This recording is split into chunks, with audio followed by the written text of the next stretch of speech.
Alright, what's going on, guys? Welcome back to Arma 3. Although I should say, in this video, we're actually going to talk about not Arma 3. And you're like, what the hell is he talking about? Well, much like many other games, Arma 3 actually had some content that was supposed to be in the game in one way or another, but was cut before it was shipped to the final release. So in today's video, I have a ton of real screenshots that aren't edited by me or made up by me, real screenshots that were publicized at the time with content that, well, since has been cut from Arma 3. I have been really spending a lot of time laying awake, honestly, about this because there's such cool stuff in these screenshots, and it's such a shame it didn't make it into the final version of Arma 3. So without further ado, let's jump right into it. Very familiar to players of Arma 2, the F-35, also known in game as the F-38 or F-35F, was actually seen during the pre-alpha phase of Arma 3's development. It was later mentioned in a post on the dev blog that it was supposed to be a placeholder to test the fixed-wing flight model and new physics interaction for jets in Arma 3, as well as to showcase the new clouds in screenshots. Interestingly enough, though claimed to just be a placeholder, it got a complete texture overhaul with a new two-tone gray paint scheme as opposed to the single solid light gray scheme on the Arma 2 F-35. We might never know for sure why this plane was cut from Arma 3, whether it was really a placeholder or whether they didn't want to get into legal trouble with Lockheed Martin over using their plane in Arma 3 is going to stay unknown. However, it's a shame because I think the F-35 would have kind of fit into Arma 3's 2035 setting, being a new VTOL aircraft and all, and they probably could have adjusted it just enough to make it look different enough from the actual F-35. That being said, let's move on to another very familiar aircraft, if you've ever played Arma 2, would be the MV22 Osprey. But much like the F-35, according to a blog post, it was supposed to just be a placeholder to test certain flight models and physics and showcase the clouds in screenshots.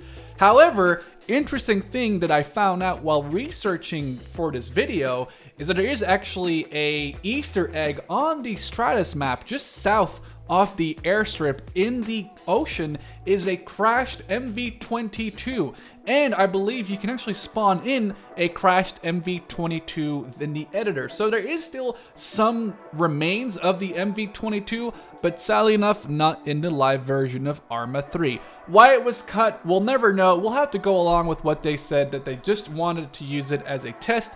And granted, there is obviously now, through the Arma 3 Apex DLC, the Blackfish, which basically fulfills the same role as the MV22 Osprey. Moving on. So here we have another piece of cut content, and this is the MV7 Marshall, but without its 25mm chain gun, this time just armed with a 50 cal machine gun in a remote control turret. Judged by other Arma 3 vehicles, and this is just pure speculation on my part, is there has to have been also a version of this vehicle with the GMG or the 40mm grenade launcher machine gun version, considering lots of other Arma vehicles who have a machine gun turret like this also have a version with the 40 mic grenade launcher machine gun on it. Now, another version of the MV7 Marshall that was cut from Arma 3 that I stumbled upon here is the Nemo, or new mortar version of the MV7 Marshall with a 120mm mortar. Not really sure how that would have worked out, but god, does it look awesome in this screenshot. Here we have a piece of cut content that I think is a big shame it didn't make it into Arma 3.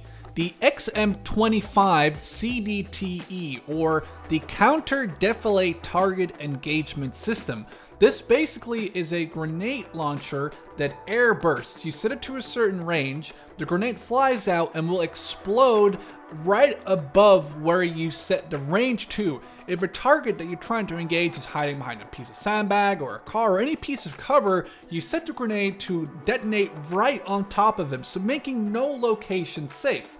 Now, it was originally meant to be in Arma 3, as you can see by this screenshot, but maybe it was cut for either balance reasons or because it's actually very hard for them to model the shrapnel or the airburst parts of the gun. But I'm honestly kind of glad I didn't make it into Arma 3, because having to deal with basically somebody who can negate any of your cover, whether you're below or above or at the same level of him, is kind of ridiculous. So let's move on to the next one. So the Keltec KSG shotgun was supposed to be Arma 3's first shotgun. Now with the new Contact DLC coming up, we'll actually have the causeless shotgun. We're taking over that title of being the first official shotgun, but it's a shame because the KSG is very interesting for this reason. I didn't even notice myself. It has two magazines. Let's call it magazine A and magazine B. You can manually switch whether you want to fire from just magazine A, just magazine B, or whether you want to shoot magazine A, B, A, B, A, B, tilde, or empty. Now, let's say you want to engage targets up close, but also further away. You can load one magazine with buckshot, one magazine with slugs, and on the fly, switch between those, which is just an insanely awesome ability to have. Maybe that's why it was cut from Arma 3, because maybe they couldn't get the switching correct, or it was hard to model it, but man, this shotgun looks awesome. It's kind of a shame that we don't have it in Arma 3. Moving on. An interesting feature that's actually been brought to Arma 3 by a ton of mods, including, for example, RHS, is the flash hiders or amplifiers addition to weapons. Now there's multiple screenshots and even an official developer screenshot right here that show it being used on weapons, though it's interesting how they have the flash suppressor be the Novesk KX3, because its nickname is the Flaming Pig. Not really something I would really picture when you're trying to reduce your muzzle flash. But here in this screenshot, you can definitely see that there's a barrel attachment, and they mention both flash suppressors and suppressors. But obviously, they never made it into the game, though if you want to have the Flaming Pig, for example, I believe RHS has one. But yeah, cut content from Arma 3 vanilla game, and there's no real reason why. It does look pretty cool in the Mark 14 there. Now, one of the cooler pictures I found while doing this research was this picture of the T100 Varsuk tank. But instead of a rounded barrel, it is a square barrel. And I did some more research, and it was supposed to be a rail/coil gun. Now, I'm not going to get into the details between a rail gun and a coil gun because I have no clue. That's not the point of this video. But courtesy of Drebin052 on the forums with an almost 5-year-old post, he mentioned that he found in the PBOs an ammo config for something called the Coil Gun, which can only be, we assume, on this T100, which looks insane. This reminds me of something from Command & Conquer Red Alert 2 or even 3, where Yuri maybe went a little bit too far with prototypes in the Soviet military, but kind of a shame we don't have this because it does look really, really, really interesting. If it wasn't a coil or railgun, it looks like it would launch entire microwaves at you. And then there's a few screenshots that I found which showcase familiar Arma 3 vanilla vehicles in different camo schemes. As for example here, the Hunter in CSAT camo being driven by CSAT soldiers.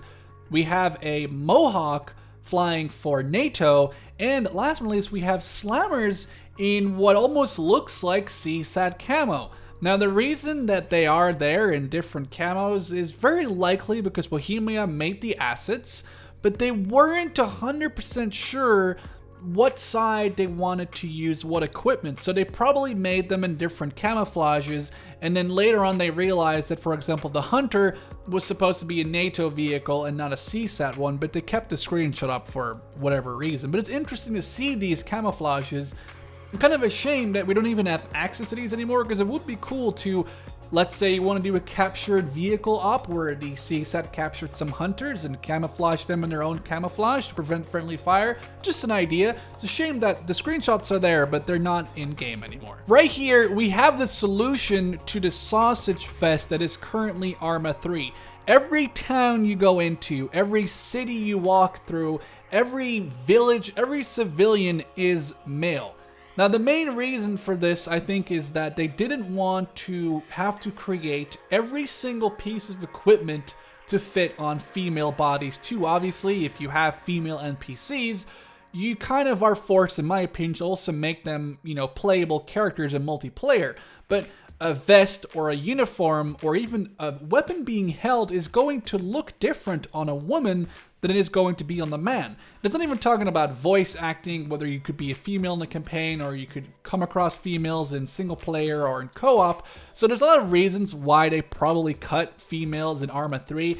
There's a ton of mods that allow you to be a female, but those are all very, let's say, mediocre in my opinion. But it's interesting that this screenshot in particular is a screenshot they shared years ago in Arma 3's early alpha, and it does look like there was supposed to be at least bikini-clad women and divers who were taking a closer look at it.